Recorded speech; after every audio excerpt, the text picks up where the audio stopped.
You're listening to the Journey to Launch podcast, using side hustles to earn an additional $100,000 a year and paying off $39,000 of debt with Jannese Torres Rodriguez. Hey, Journeyers, really excited for this conversation. Today on the podcast in the rocket seat, I have Jannese Torres Rodriguez. How did I do? What's your name? You did great. From the Yo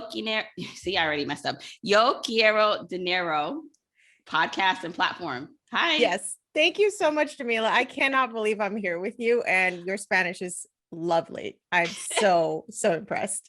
Thanks. I mean, I did take it in elementary school. It's been a while, but I know I need to get back on it. I was saying before we press record that my husband started to take Spanish lessons like online. I forgot the app, but he's now taking Spanish, and then he's now moved on to Japanese. And I'm like, really? So I'm kind of jealous that he's like learning all this stuff. Well, it's funny because people ask me to do interviews in Spanish, and it really gives me like the most anxiety, which, being a kind of bilingual, but I favor English, it just makes things a little more stressful. So I get it. Yeah. Okay. So I'm really excited to have you on the podcast. I feel like, I've seen your work and your platform grow over time. And most recently, I feel like it's definitely just carved out a niche of its own. And so I want to talk more about your story, your personal finance story, and then because I know you are also working and doing your stuff on the side in terms of having a full-time career, but I can see that your business is also like taking off. And I saw some rumblings online that you talked about quitting your job, preparing or working up to that. And so I just want to share that journey for people, because I know there are so many people who are listening to the podcast who are like, I want to do that. So we're going to talk about all the things. Let's do it. Okay. So first, tell me more about starting your platform, why you chose to do it, and like the progress you made since starting it. Yeah, absolutely. So my podcast, Yo Quiero Dinero, is a personal finance podcast for Latinas. And the idea from it actually came in the shower, which I think is the place where a lot of great ideas come from. I was listening to the J-Lo and Cardi B song Dinero, and the hook just got me. Like, I was like, yes, these are Latinas talking about getting rich, making bank. And I'm like, this would be a great name for a podcast. Now, just some context, I am not a person that's in the financial space. Like, I don't have a background in finance. I was a food blogger, and now I'm a financial podcaster. So a lot of people are kind of just like, what are you doing talking about money? For me, I have always loved the topic of money. I've always loved learning about it. And as a food blogger, I sort of ventured into personal finance through the lens of entrepreneurship or side hustles. And that's kind of my main jam at this point. So I talk a lot about that on my platform and my podcast. And so as a food blogger, I, for the first time, started to learn what it was to monetize a skill outside of a 9-to-5. And for me, that was really the gateway drug, if you will, into wanting to understand money, because I don't know if you can relate to this. I'm pretty sure you can, because I listen to your podcast and I know your story, but I got the narrative from my family that, you go to school, you get a good degree, you work a 9-to-5, you retire at 65, and like, that's how you make a living. So that's what I subscribed to. I did that. I went to school for biotechnology and molecular biology. I was intending to be a doctor. And in my senior year of college, I was like, I think I'm done with school for now. I'm not going to medical school. And so I started working in the biotech and pharma industries. While the pay is great, I also didn't see myself doing this forever. And so around the age of 27, I fell right into what most people will call like a quarter life crisis. Right. I was like newly engaged, kind of checking off all these boxes of things I should do in life, like getting a graduate degree and getting married and looking for a home and doing all the things. And I was positively miserable, even though externally, like, everything looked super successful, right? I was getting paid well. I had a great life, but I wasn't satisfied with what I was doing. And so the food blog became like this source of creative inspiration, a place for me to start really just exploring other things besides my, what I did for a living. And that for me was what fueled this passion to want to understand money more. So as I continue to dive down the rabbit hole of entrepreneurship, and when you get into personal finance, it's very quick that you start kind of learning about all the other things, right? Start learning about investing and financial independence. And I was always talking about money. And I became that person in my circle that people started asking money questions to over and over again. And so instead of having the same conversations over and over again, I decided, let me just create a podcast and like start putting this stuff out there. Because if people want to know about this from me, maybe there's an even greater audience out there that could use this information. And so that's kind of how we got to where we are today. And how long ago did you start the podcast? So the podcast started in May of 2019, and I did a couple of episodes, but then that bastard imposter syndrome showed up and was like, girl, what are you doing? Like, just stop. And so I kind of let it sit there until January of 2020. And I made a commitment to myself, those New Year's resolutions. 2020 is going to be the year I focus in on this project. There's some calling in my heart that I have to execute here. And then the pandemic hit and we had nothing else to do but work on things. And so I really attribute that to the exponential growth of the podcast in 2020, for sure. Yes. Okay. It's so many things to unpack with your story. I mean, so where's your family from? My family was born and raised in Puerto Rico, and they came to the US in the 1980s. So does your family, like you said, you learned from your family, the basis of, you work for someone else until you get stable income, stable job. So I'm assuming, are you like the first in your family to venture into entrepreneurship? Absolutely. And it's funny because I thought I was the first entrepreneur, but then I later found out that my grandmother was an entrepreneur in the very traditional immigrant sense, where it was out of necessity. So my grandmother on my father's side, actually, she had a third grade education, and she raised 6 kids by opening a little convenience store at the first floor of her home in Puerto Rico. And she would sell all the things you find in a deli, cigarettes and snacks and things like that. And I found this out later. And I think a lot of the success of many people of color who are entrepreneurs is that fundamental hustler spirit that we get from our ancestors, even though we don't realize it even exists. Oh, yes. We are literally our ancestors' wildest dreams. And we sometimes don't and can't pinpoint it. Some of us can, but I totally get that and understand that, because especially when we realize how little they had to work with and how they survived and thrived in most scenarios, it's just now when we come here and we have an opportunity to be in, United States with more opportunity, even though it's not perfect, it's okay, the hustler spirit, we gain our superpowers, I believe from them. So I love that. Absolutely. When it comes to now you starting this on the side. So I love how you actually started with a totally different niche, food blogging.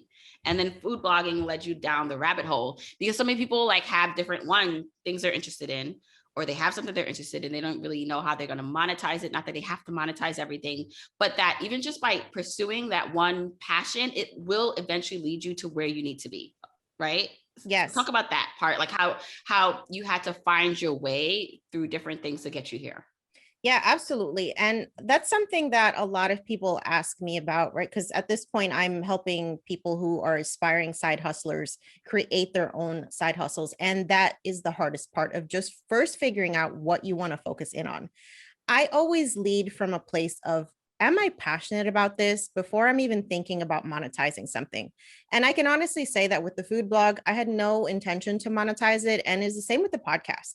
I feel like the money is a product of the passion, if that makes sense, right? Because a lot of people just get this idea that they want to make something that's going to make them money, but why do you want to build something? It can't just be about the money. And the reason why I say that is because I was convinced that at a certain salary, I was going to be thrilled. I was going to be happy. I was going to love my job.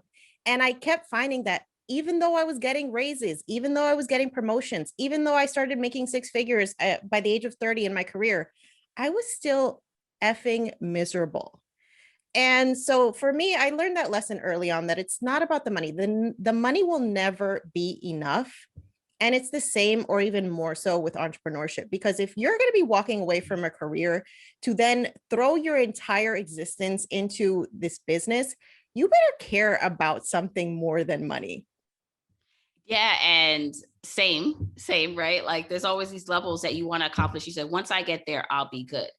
So in the flip side, are there things where even like passion wise, like you said you didn't want to monetize the food blog, right? And then you found your niche, you found out what you did want to monetize, but like for people who do have something they're interested in, because I talked about this in a previous episode, like not everything needs to be monetized. Like sometimes just having a passion or side hustle, well, I guess it's without the factor of money is fine. So how do you talk to someone who is trying to decide whether to monetize this gift or passion that they have or not? Yeah, that's a great question. And honestly, I have a hard time with this whole, doing things for fun. If you're doing something for fun, it's not a side hustle, it's a hobby.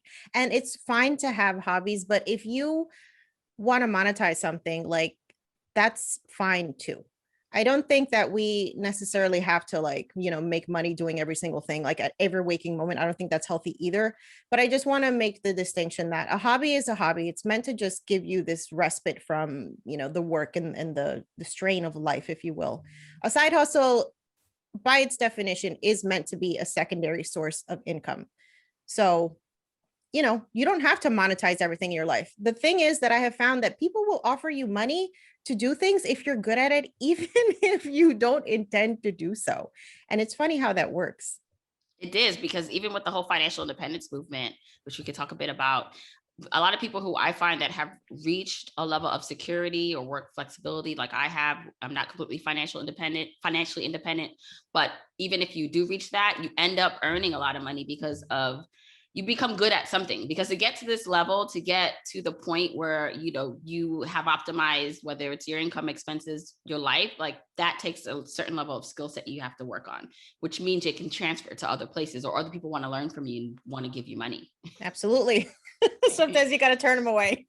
Yeah. So for you, what about your own personal finance journey? So were you always, since you went to school and you kind of had the traditional career path, it sounds like you were also always in control, but maybe not. Like, how were you with your personal finances? Oh, girl, I was a hot mess. Like, Okay, I'll put good. that out there. Let me just say that up front. So I will credit my parents for teaching me the importance of saving. And I know you've talked about this too, Jamila, that your mom really showed you, the importance of saving. And I think that's just inherent to our communities. But that was pretty much the end of the lesson, right? It's like, have a checking account, have a savings account, put some money in both, and that's it. And, I grew up super like middle class as a kid. We were not wealthy by any means. We were not poor by any means. But I think what happened as I started earning income as an adult, I started making up for this quote unquote lack that I had as a child. So, right, I couldn't get the brand name things, and the first season of items that came out, I had to wait until they were on sale. All those things, those were kind of hallmarks of my childhood, and those things can make an impression on you. I remember being bullied as a kid because I didn't have like the latest clothes and things like that. So when I was an adult, I'm like, I'm getting all the things, I'm gonna spend all this money that I couldn't spend because I didn't have it when I was a kid.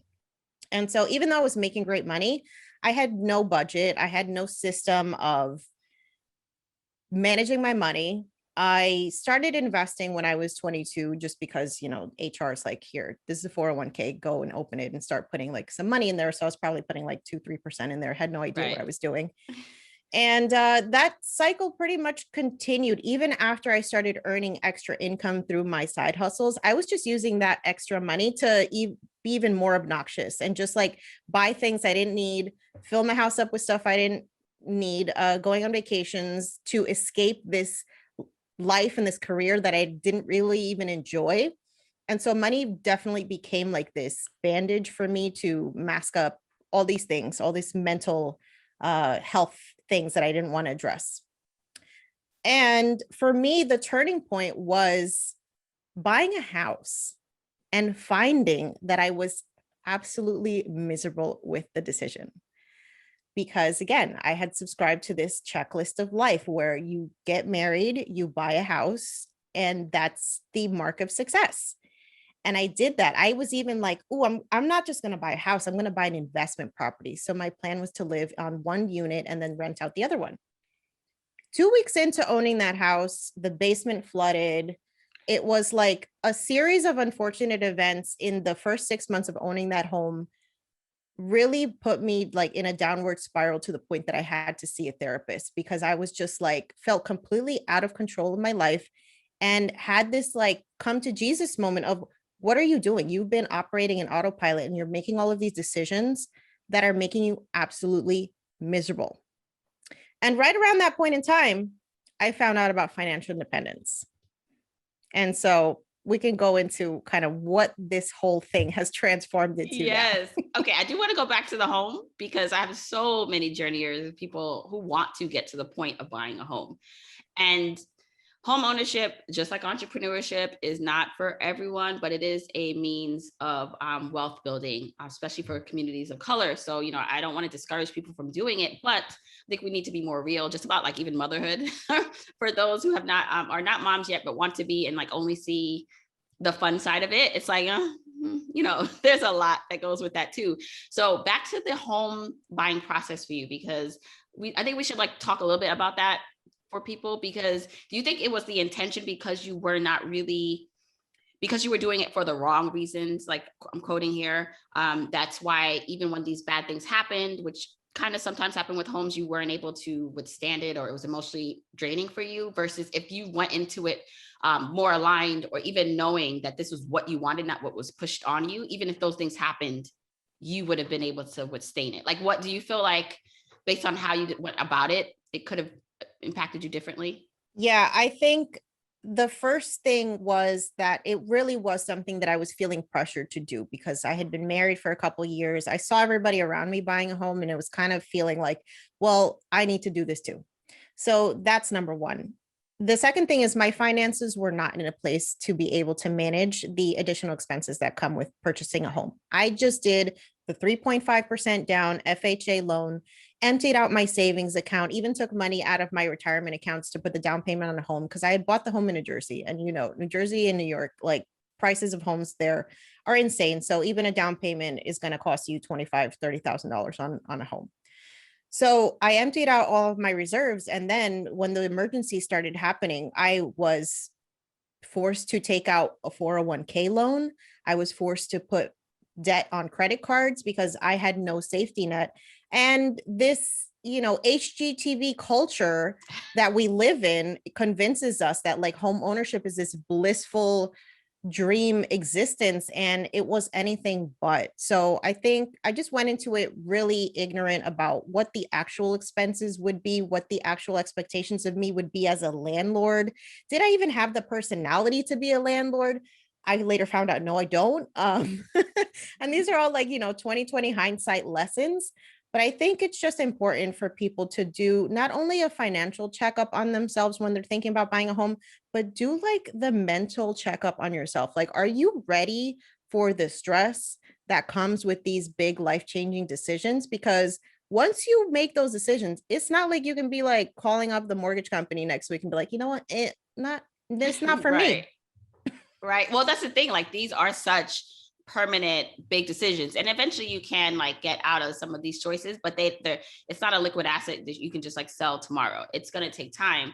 So, oh my gosh. So I love that you actually are just sharing the real behind that, because so many people see home ownership as the standard, which it can be, but you really have to make sure you're financially prepared for it. So now I love that you also said during that time you found out about financial independence, because I'm sure then that gave you a kind of like, a glitch in the matrix. And you're like, because I know that happened to me. I was like, wait a second, what is this thing?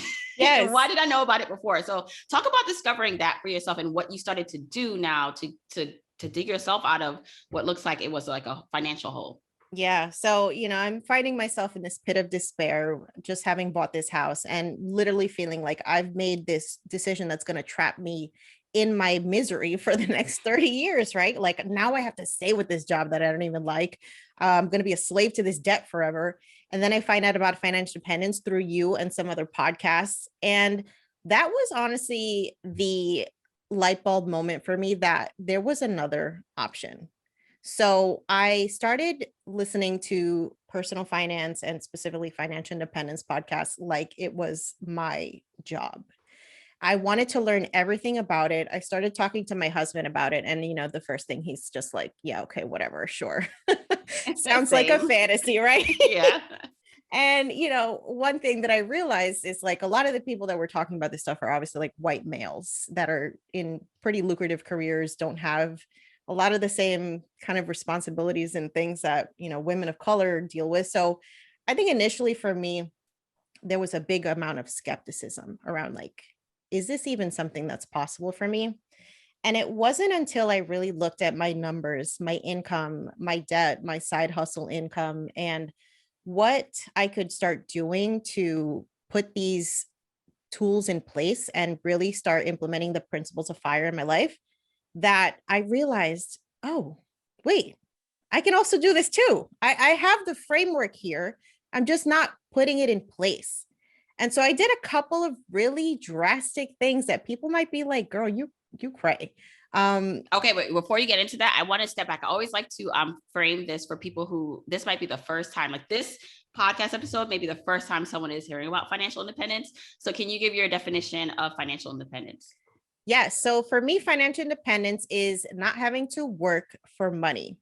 So whether that is, investing in the stock market, investing in real estate, entrepreneurship, or some combination of those three, you have created enough income to cover your expenses and hopefully not just cover them, but also allow for some luxuries in life that can afford you the time to enjoy this extra freedom that you now have. Love it. Okay, so now let's talk about what you did, because you talked about doing some drastic things. So now I'm like, okay, what's the tea? What did you do? Okay, so the first thing is I decided I was moving out of state. So I was born and raised in New Jersey. And I said, you know what? I am tired of earning six figures here and still living paycheck to paycheck. I got to go.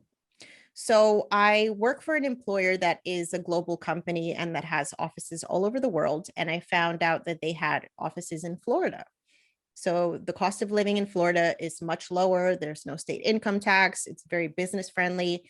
And I said, you know what? I'm going to put in for a job transfer. I'm going to stay with my employer, but I'm going to do this lateral move, have them pay for my relocation, and I'm going to start fresh. So of course, I'm married, so I had to talk to my husband. And that was like, I was like in my head, I'm like, wait, what about the husband? What happened there? Yes. No, I left him back. No. He actually works for an employer that also had offices in Florida. So we coordinated our jobs to both transfer out here, Nice. which was amazing and certainly serendipitous. Like I definitely think we had a lot of privilege in that respect. And we were able to keep our Northeast salaries and move to a lower cost of living area. So you can imagine automatically, even making the same salary, my monthly income was boosted by almost $1,000 because I was no longer paying state income tax by moving here. Then we sold the house. So we bought the house in summer of 2016, put it up for sale around the end of 2018. And it took about 6 months to sell because it's an investment property and those things tend to take a little bit longer. I lost money on that sale. I had to pay $10,000 to sell the house. And that I would do it all over again because honestly, like just the emotional baggage that came with that house, I didn't care. I just wanted to get it off of my balance sheet so that I could quote unquote get rid of those six figures of debt in a heartbeat. So I did that. And then I still had to tackle some of my, bad spending habits that were still lingering. So things like getting out of credit card debt. I consolidated all of my credit card debt, which was about $10,000 onto a balance transfer. So I took advantage of that, put all that debt at a 0% interest rate for about 18 months, and then just made a plan to pay all of that off. And then the last remaining debt was my student loans. So at the time that I discovered financial independence, I had about $39,000 of student loans. And I wanted to make a plan to be debt-free by age 35, which would have been May of 2020. So instead of using my side hustle income to just be bougie and book vacations, I started using the extra $2,000 to $3,000 a month that I was getting to make extra payments on my student loans. And I also combined that with refinancing them a couple of times through SoFi. So I refinanced my student loans like 4 times in 5 years, every time just lowering the interest rate and shortening the repayment terms. And I became officially debt free in February of 2020, right before the pandemic hit. Mm-hmm. That's great. And so it also sounds like you've made all these like changes. You also said you had a 401k. Did you have to pay back that 401k loan, or you paid it off with the sale? Oh, maybe not with the sale of the house, but No, I yeah. actually just paid it off with a lump sum. I used my bonus from work to pay it back. Yeah, yeah. And again, I love like just drawing out some lessons here that not everyone has works for a company that has different offices, but you may, and it's just like a matter of thinking outside the box on moving somewhere else. And I love that your husband was on board. Now, did that take convincing? Because oftentimes, you know, like your partner is not always on board or has the same mindset. So was he on board initially, or you had to like get him there? No, he was definitely on board to move. I think we're just sick of the struggle in New Jersey. We were just done and we wanted a fresh start. I'm still working on getting him on the financial independence train, but I'm like, look, one thing at a time. Right, right, right. Okay, so you are now debt free, and this sounds like around the same time you are starting the podcast. Like you decided to pick it back up, Yeah. right? So tell me now about your plan, like what you are working towards with your job, because you're still working, but then you are like running a very profitable, it seems like, side hustle. Yeah. So as I was pursuing all of the, debt repayment and just becoming debt free, I also started accelerating my journey to financial independence through increasing my investments. So for the first time in 2020, I maxed out my 401k, I maxed out an IRA, and I opened a solo 401k since I'm a business owner, and I maxed that out too. So 2020 was like the pivotal year where I was really setting up the foundation for financial independence. Another thing is, like you mentioned, so I had already had my food blog, which was profitable. It was a 5-figure food blog by the point of 2020. So in 2019, I earned about $46,000 in income through my food blog. And Okay, 2020, pause. I'm sorry. I'm sorry. Okay, because I know because questions are popping up right now. You said you didn't even want to monetize it at first. Now you said in 1 year it earned $46,000. Can you yes. share just like where that came from, that money? Yes, absolutely. So the food blog, when I first started, I didn't make any money for about 2 years.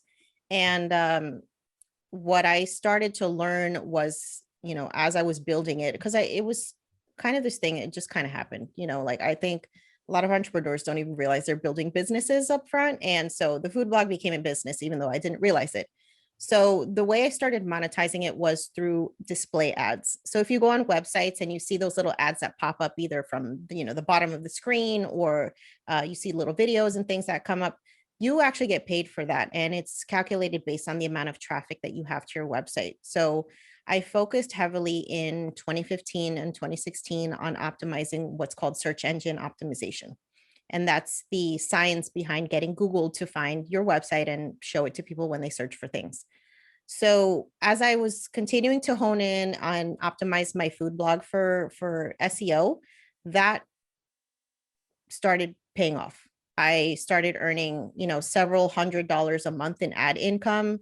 Then I started doing sponsored content. So I was creating recipes with companies and they would pay me for that. I was, becoming an influencer, which I hate that word, but whatever. And so, yeah, so it got to the point where 2017 was the first year that I made 5 figures. It was about $10,000. 2018 was about $26,000. And then 2019 was about $46,000. And last year it was about 70. And this year it's Wow. probably going to be around $90,000 just from the food blog, outside of like the podcast and all the other stuff that I'm doing. Okay, so for people who are like, all right, what's the food blog? What is the food blog? Can you share it? Yes. So it's Delish Delights, and that's DLITES. And it is a Latin and Puerto Rican food blog. So I share all my family recipes and recipes that are inspired by my travel. And yeah, we get about 350,000 visitors per month. So just to give you some context around like what kind of traffic leads to that type of income, yeah, it's about 3.5 million visitors a year. Oh my goodness. Like, first of all, we can have a whole nother episode just about your food blog. Because now I'm sitting wondering, and maybe this isn't your plan and we're going to get there, but you can literally, this could be your thing too, not just like the podcast, right? Like that, because people like can get book deals off of things like that, influencer contracts. All right. Yeah. So many things. Um, let's get back to, and maybe we'll revisit the food blog, but now we're talking more about like your plan going forward. So what does that look like? You're earning money from the food blog and now your business also on side hustles, right? Absolutely. So I am currently, by the definition of financial independence, financially independent because of the passive income that I earn through my food blog and my business. Now, the food blog is really 100% passive at this point. I don't even post on there anymore. I haven't posted on there since like, I don't know, the holiday season. And I'm earning anywhere between like $7,000 and $10,000 a month through the food blog. So that is like my financial independence base level, if you will. Like if I don't earn any money through my business with the podcast, I'm still good. Now, my plan at this point is to continue to pursue financial independence. I'm heavily investing in stock market. Haven't decided if I've reconciled with real estate yet. We'll see what happens in the future. But my focus really is to just, continue to accelerate my financial independence journey and continue to grow my business. So for the first time in 2020, my business earned 6 figures of income. And so I'm working to this is your replicate side business. This is separate from the food blog. This is your No, so it's everything. Oh, everything together. Okay, got it. Yes. Got it. So I lump everything in together. It's all under one shell company, if you will. Yeah. And so I'm working to exceed that in 2021. And I am planning on leaving my 9 to 5 by the end of 2021. Wow. So yeah, that's what I was gonna ask you, like what for you is your enough point? Because for some people, like getting that passive 7,000, it's like, I'm done, I'm good. Right. But it sounds like you want to set yourself up to make sure you're really good. So for you, what does that look like? Is it a matter of lifestyle? Like there are some things that you still incorporate? Because sometimes in the financial independence, retire early space, a lot of it is based on frugality because the less you spend, the less you need to save and invest over time or have coming in. But what does that look like for you in terms of your lifestyle and your husband, right? Because you're not alone on this journey either, even though he said he's not really, he's like doing his own thing, it seems like. Yeah, he's doing his own thing. And we do keep like our investments separate, if you will, like our finances are separate. So like he has his own investing accounts and things like that.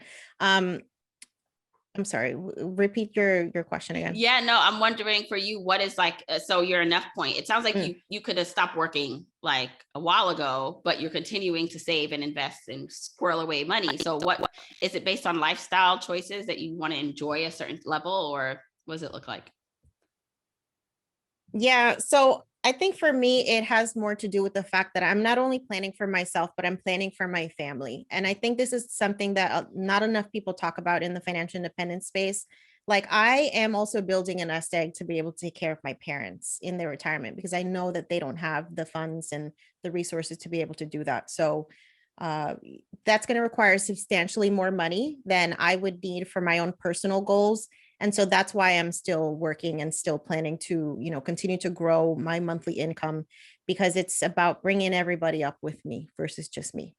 Yeah, that's such an important thing to talk about, especially, depending on as an immigrant and then just culture wise and just from certain communities, because that does add on additional responsibility and years of working. I remember I had Sylvia, I forgot the episode on the podcast. It was like in the 40, I think it was 40 something. And she talked about like, she also was financially independent, like technically she was, but she was working extra years just so she could help her parents. And like you said, I don't want to say unfortunately, because I do feel like in our culture, like I would love to help and give back to my mom, grandmother, people in my life that I'm here because of them, right? Or give people opportunities in my family or even outside, right? That I want to like just be charitable with my money. So yeah, it's important to talk about that, because some people, like when you're looking at it from a very frugal way, it's really just you. Like it's not really concerning anyone else, especially even if you have kids, right? Like there are things you may want to give your, for me, there's certain things and opportunities I want to give my kids. Like I would love to help or give them a lump sum to start a business and or buy their first property or travel, so there are things we have to consider depending on the things in our life that matter. Absolutely. Yeah. And I think about how different my life would be if my parents had never left Puerto Rico, and just all of the sacrifices that they made to leave their family behind, come here with nothing, start this life, where I don't know if I would have had the courage at this point to do what they did. And so for me, it's an absolute privilege and an honor to be in a position to even be able to think about doing this for them. So I think, if anybody out there is kind of wrestling with the responsibility of knowing that this is something you might have to plan for, if it's something that you can do, don't frame it as an unfortunate thing or as a burden, because it really is a blessing to even be able to do this. I love that perspective shift. I hope that helps someone listening. Okay, so and so talk a little bit about your services, like what you do help people with. So you have the food blog, which I feel like I want to come back there if we have time. That's fine.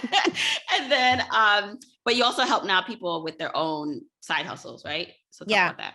Yeah. So in the beginning of this year, I launched my first digital course, the Ultimate Side Hustle Starter Kit, because I talk a lot about side hustles and passive income and just really the importance of protecting your financial security through secondary income sources. And I think, 2020 has shown us that even these jobs that we thought were super reliable, not necessarily. And I think especially as women of color, when we're thinking about how we are impacted by things like the wage and wealth gaps, it's important for us to be as proactive as possible to create these secondary income sources that can help us combat these systemic issues.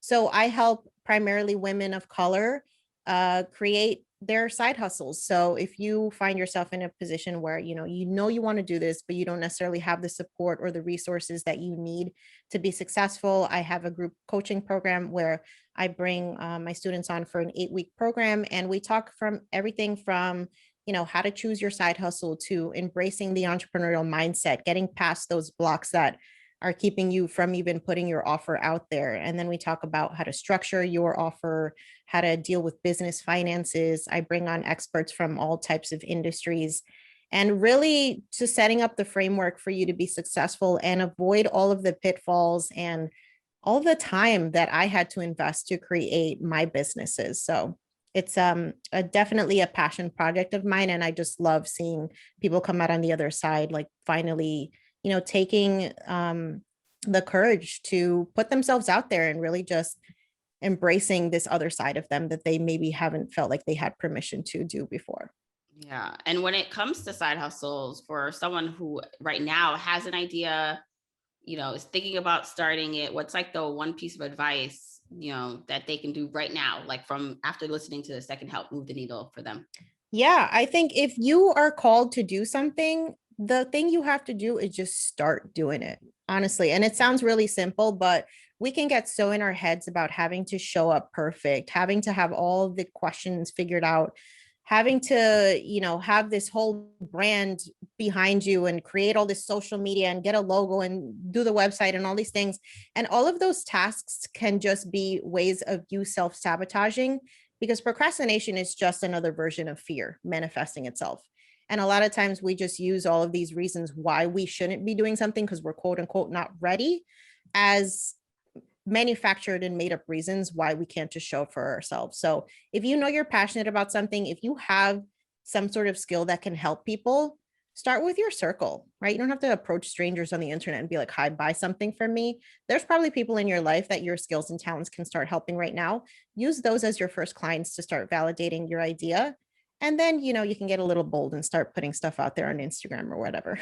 Yeah, I love that. And when it comes to, where you foresee your entire business, so you're gonna quit your job. Remember, I can't wait to celebrate that with you. I'm sure you'll post about it. But is the focus then now going to be on the food blog and the side hustle, like helping people with their side hustle business? Yeah, so I definitely don't have time to do all of these things now. So I definitely want to get back into food blogging because it is on passion of mine, and it's really, you know, it's a way for me to disconnect even from the chaos of business, right? Because it's like you're cooking something, you can't really focus on anything else. Right. And I just want to continue to expand my, personal finance brand, continue to inspire people to talk about money, destigmatize it, maybe write a book. The sky's the limit. Yeah, yeah. And then I'm gonna go back to the food blog because I don't know, there's something about that really is resonating with me, because sometimes I'll have a lot of people who are on the podcast who their side hustle is personal finance, like it's coaching or podcast and something else. And I just love how like it's food, like your passion is food, because I know there are people who really have no like want or care about like getting into the personal finance business, but they have something else, right? Gardening, I don't know, something else, food. And so it's like really encouraging to see that you can actually make money doing that too. And so when it comes to blogging and something that's not personal finance related, like food, what are some tips for people who may want to start something based on your success that you've seen over the years? Yeah, I think the thing for me that was really the game changer was figuring out how I was going to carve out my space on the internet, right? Because it's very easy to want to just serve everybody. And that's what I was doing initially with my food blog. I was just making like random stuff, had no theme, no cohesion.